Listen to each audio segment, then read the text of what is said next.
SF-68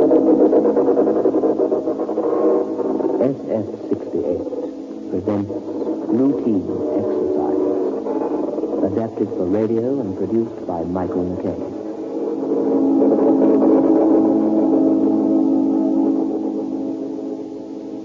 Routine Exercise.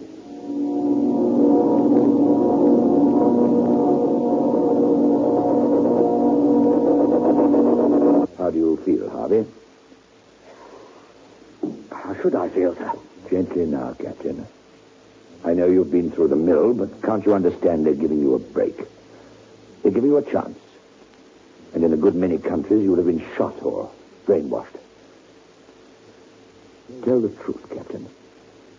2 men's lives have been lost under peculiar circumstances during a routine exercise, and your vessel returns to base with the following deficiencies. In brief, a large quantity of ammunition, 2 torpedoes, and 2 Hunt-class missiles with atomic warheads. But blast it, sir, I've answered the question. Partly. Partly or wholly, what does it matter? It's an execution or a padded cell, either way. I've already told you, Harvey, they're giving you a chance. Both the American authorities, because it was an international exercise, with a British captain and first officer and an American crew, and us. We're giving you a chance, Harvey. Captain Harvey, I am the last rung, the top of the ladder. When you leave this room, my recommendation will carry a lot of weight with the Board of Inquiry. The truth, Harvey. Full story, please. The nuclear submarine Taurus was doing dummy runs, sir. Routine stuff. The exercises included the theoretical launching of a Hunt missile. And during one of the drills, there was some sort of blowout in one of the electrical circuits. Yes, sir, and there was a sort of bump, sir. Bump? Like a distant depth charge. It's sort of hard to describe. What then? I ordered immediate surfacing, sir, and I went up to have a look around.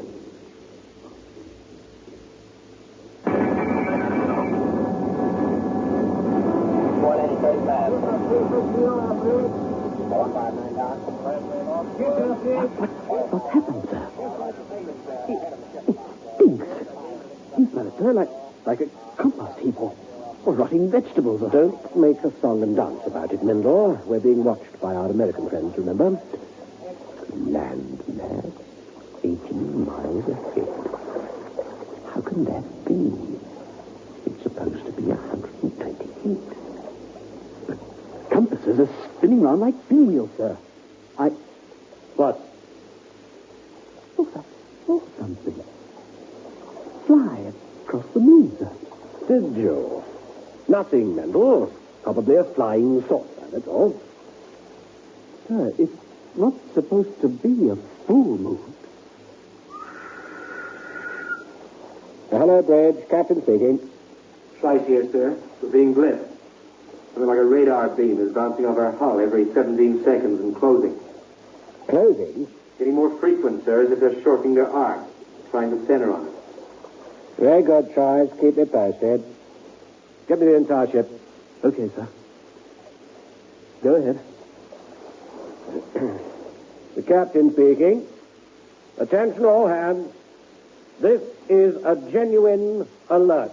Repeat, genuine. The circumstances have arisen which may make it necessary for us to take offensive or defensive action at a moment's notice. Under the peculiar circumstances apparent to all, I have no alternative but to place this vessel at full alert.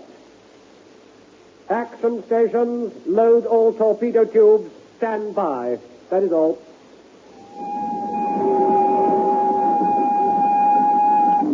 Man battle station torpedo. Man battle station torpedo.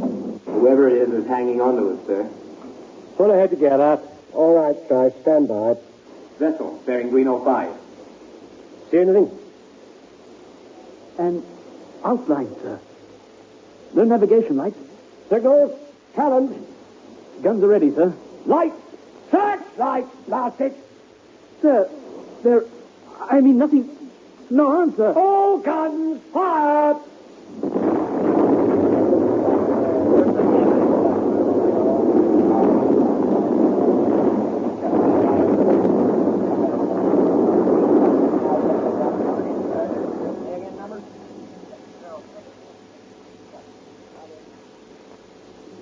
What the devil was it, sir? I don't know. Candidly, I don't want to know. Something impossible is happening. I don't know exactly how to explain what I mean, but... Well, you never know with atomic subs, do you, sir? The blown circuit and that queer bump. That thing I saw fly across the moon, sir. And I did see it, sir. And it wasn't a flying saucer. Looked like a pterodactyl. A flying lizard sort of thing. Does anything fit, sir? If you're playing around with time shift theories, Mendel, stop it. It doesn't work. Yes, Wallace? The forward lookout, sir. He's gone. I went to take him some cocoa, sir. The deck was all wet and slippery. All I found left were these. His night glasses, sir. They've been crushed. Like something that weighed 100 tons hit him.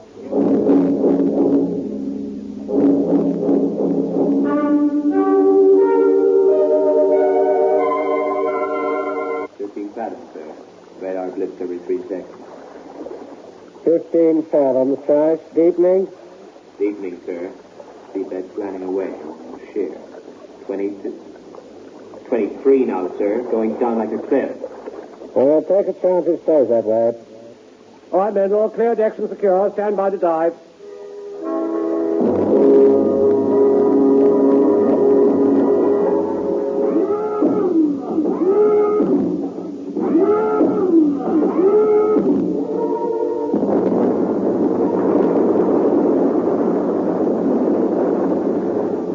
Someone's trying to hit us, sir. Dive!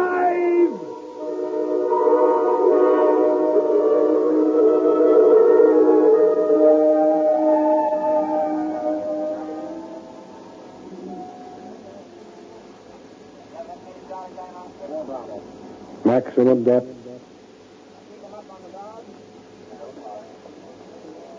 Cut engines.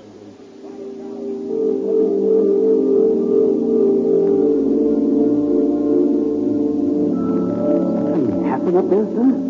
We were fired on. They straddled us with the first salvo. Shells, sir? I wouldn't know. I had the impression it was some form of condensed energy. Maybe I just dreamed that part. There's something above us. 3 somethings. And they're hunting us. Traveling in line abreast. Probably making about 15 knots.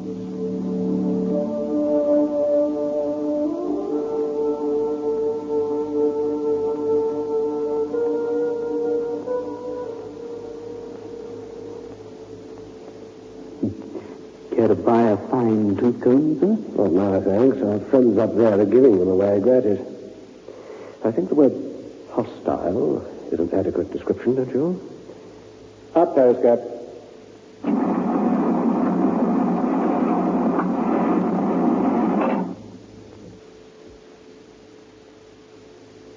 Visibility poor. Mist. Sea smooth. Oily. Slow ahead. Surface parties close up. Torpedo men stand by, Chief. Issue automatic weapons. Pick 2 reliable men for additional guard duties. Surface.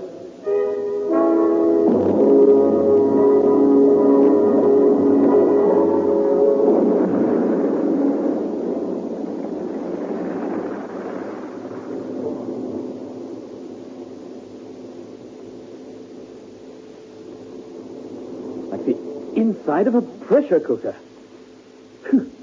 Still stinks, doesn't it, sir? Yes, only worse. Attention all surface parties. All guards, watch the surface of the water. If anything comes up, or if there's any visible disturbance below the surface, don't wait. Open fire immediately.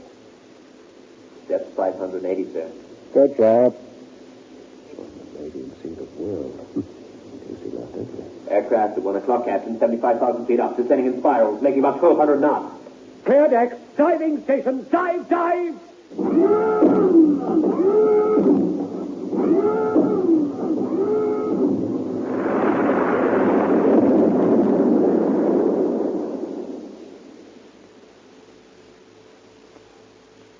Up periscope.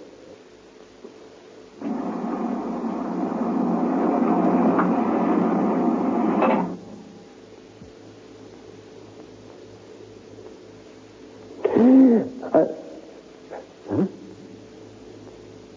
Sir? What is it, sir? Captain!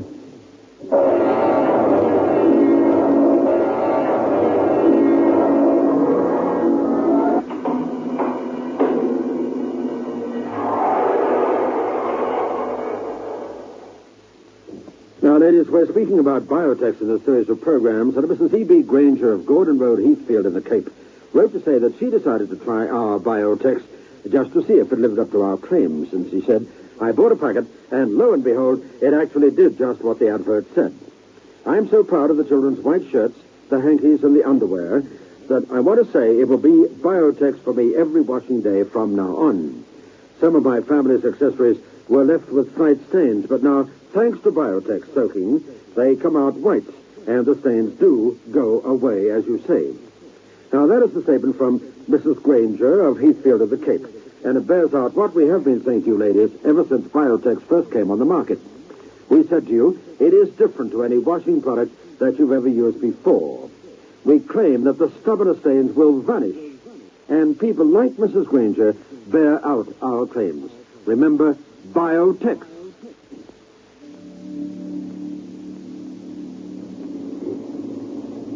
Sir? I don't know. Something. Craft. Never seen anything like about 130 feet long.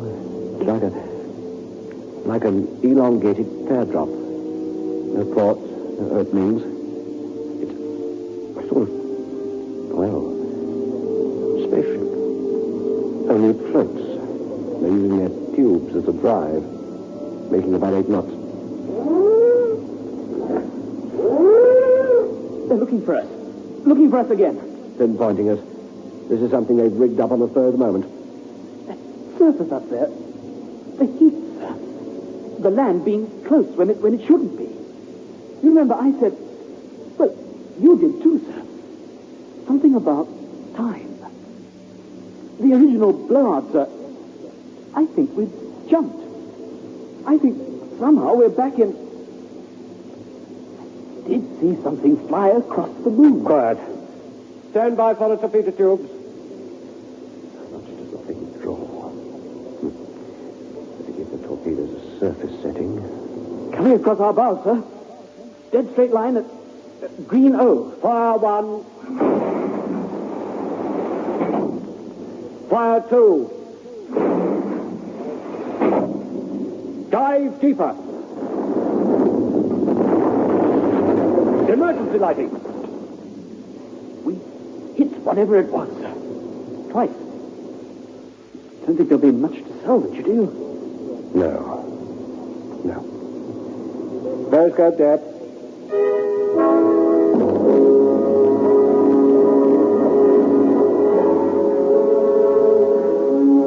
Up periscope.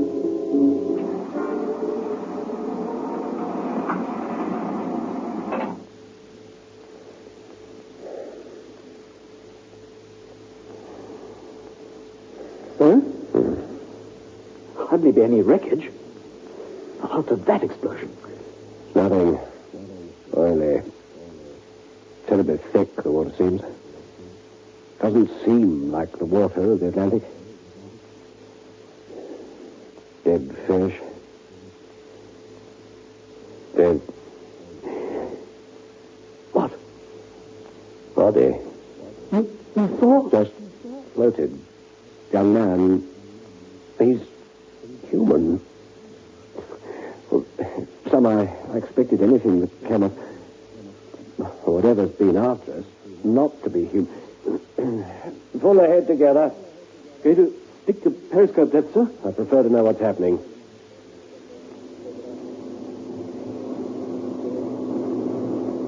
If we lost a ship under similar circumstances, I think we'd go looking for it, don't you? I don't think their reaction will be any different. Let's hope they're too far away when they arrive. Let's have another look. Didn't take him long.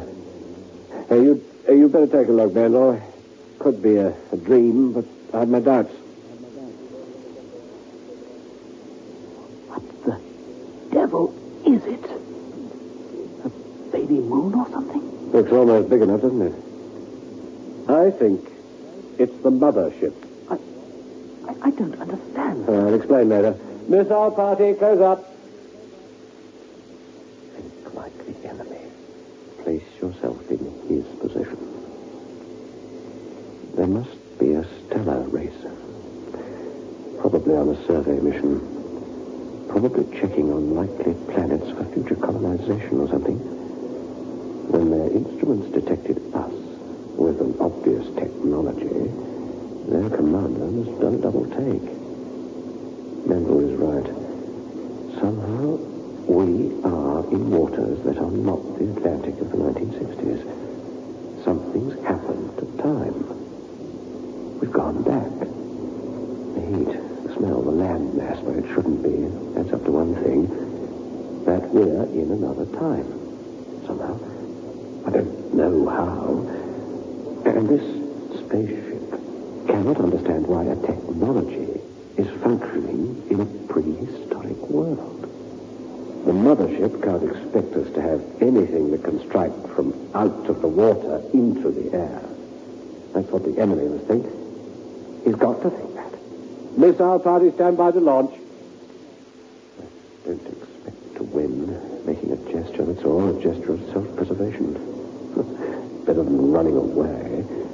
Where could we run to? From my safe port. Someone might build several million years in the future. Missile party at the ready, sir. Countdown. I think they're more than 5,000 feet above us.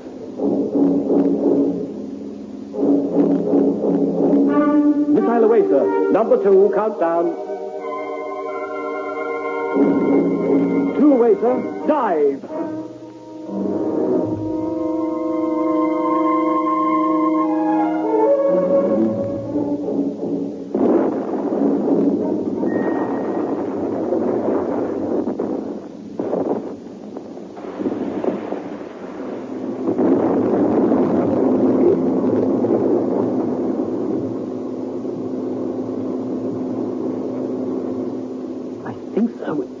We got her. Got it, sir? Oh, we did. It's breaking up fast, sir. Tracking her. Why is she breaking up so quickly? Our hull was built to keep pressure out. A spaceship, I suppose, would be built to keep pressure in. Our bulkheads and doors, therefore, are failing when water under enormous pressure starts rushing in. A lot of our machinery is still functioning.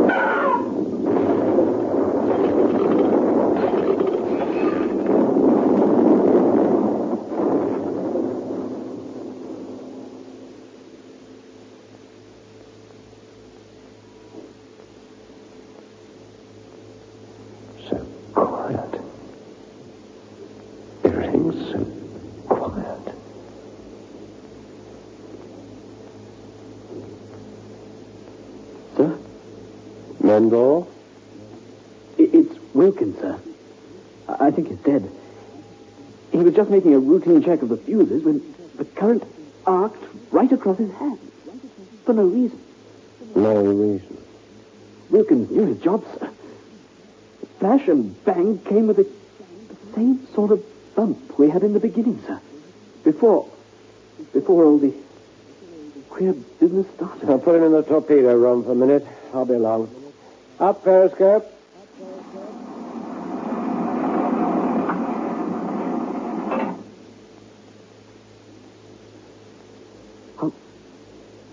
How is it, sir? How does it look? Just as it should look, Mendel. The North Atlantic. Gray. Windy.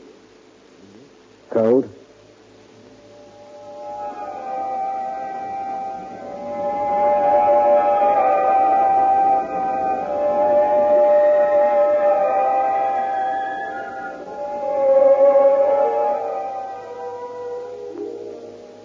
So that's the end. Yes, we imagined it might be something like that. You believe me, sir? You're not humoring me.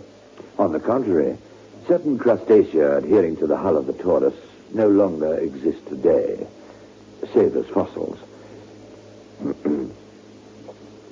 Now, I know you're not a scientist, Harvey, but have you formed any theory for yourself as to why this time shift took place?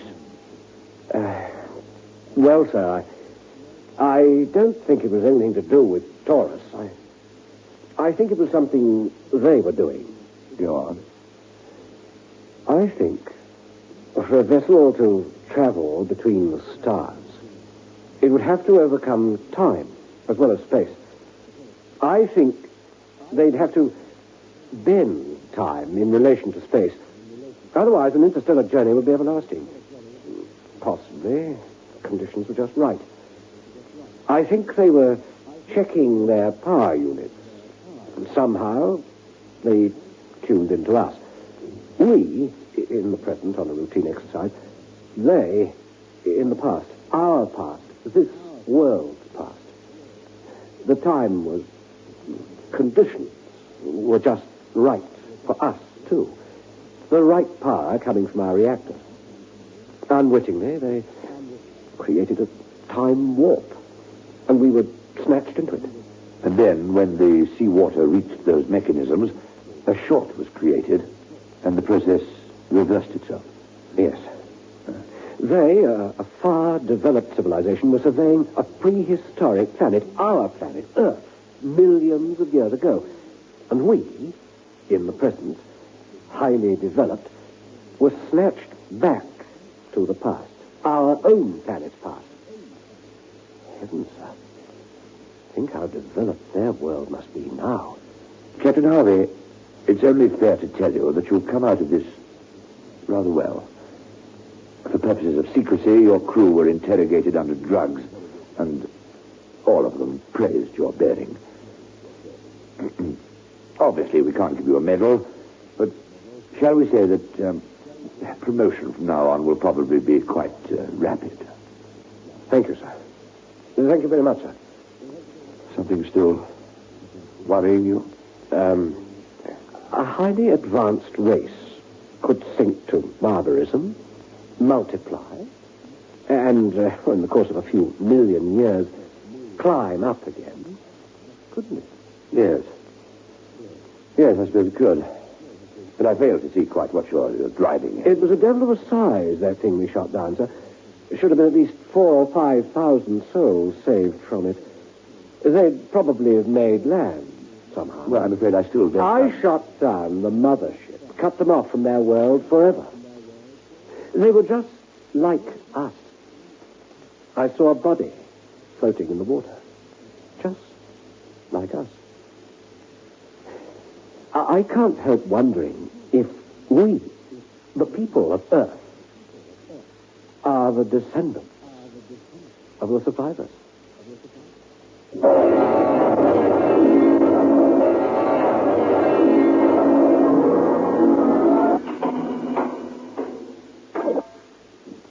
You have just been listening to Routine Exercise by Philip E. High. Brought to you by Biotex, the new soak and free wash powder. Routine Exercise was adapted for broadcasting and produced by Michael McKay. Listen again next Friday night at 9:30 to FF 68.